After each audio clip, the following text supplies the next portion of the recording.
The Rogue One Sizzle Reel is here. I'm Jared for IGN, and for my money, this is the shot of the preview. It reminds us, it's just a surreal picture, and it evokes that idea that this is a different kind of Star Wars movie.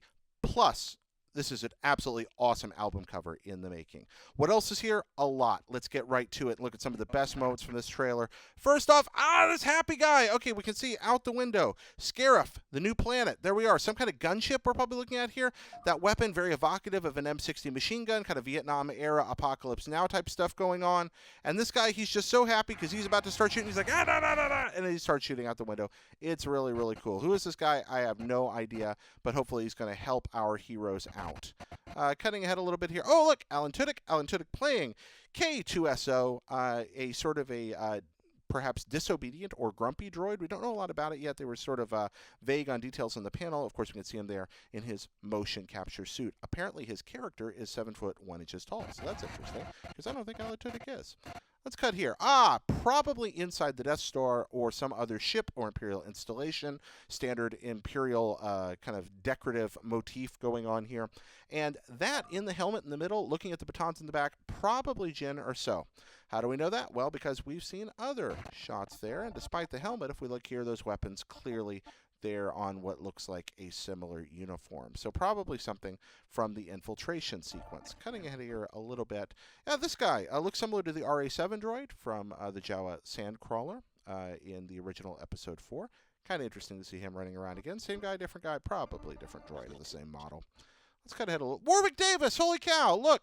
3 generations of Star Wars movies now this guy has appeared in, and that's pretty darn cool to see. He's sort of Star Wars royalty at this point.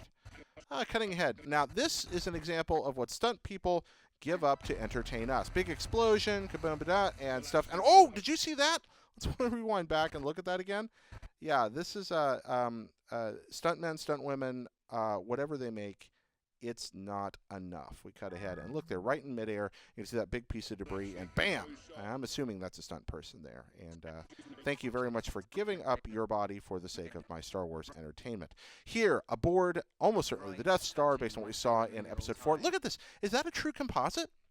They might have added this for the shot, but looking at the fact what's going on in the set, I think they just did an old-style composite shot here instead of a green screen. And it's so cool. The reflection on the floor looks great. We got the Death Trooper over on one corner here, it looks like.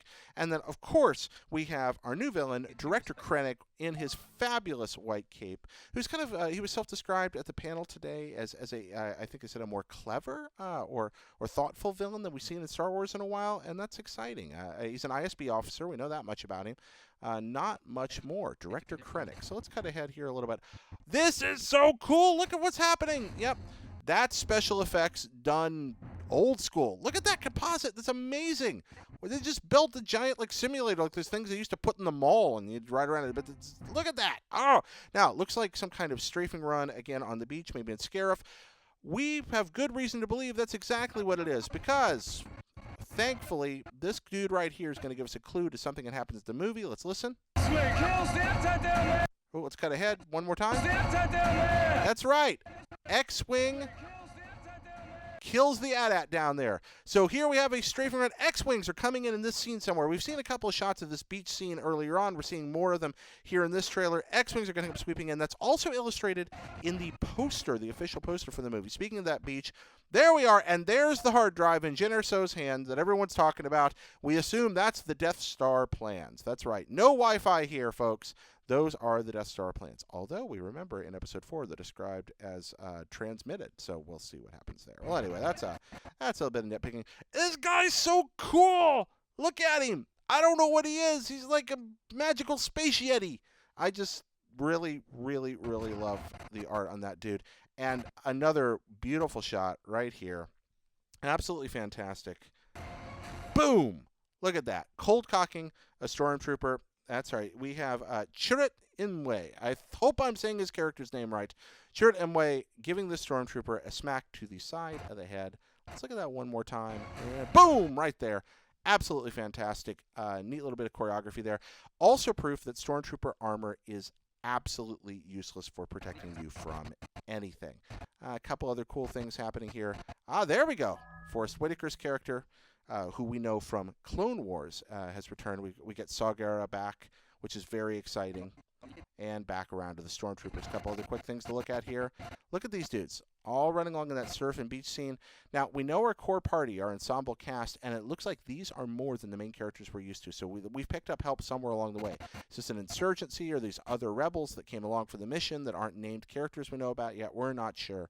But we're going to find out more about them. But it looks like that scene where they're charging the AT-ATs at one point, there's going to be more than just our core party. And finally, of course, that shot at the end that everyone's talking about. May the Force be with us. So there we go. Star Wars Rogue One sizzle reel. Pretty exciting stuff. Glad that you were able to come along for the look. What did you spot that we didn't? Let us know in the comments. And for everything Star Wars, stay with your friends right here at IGN.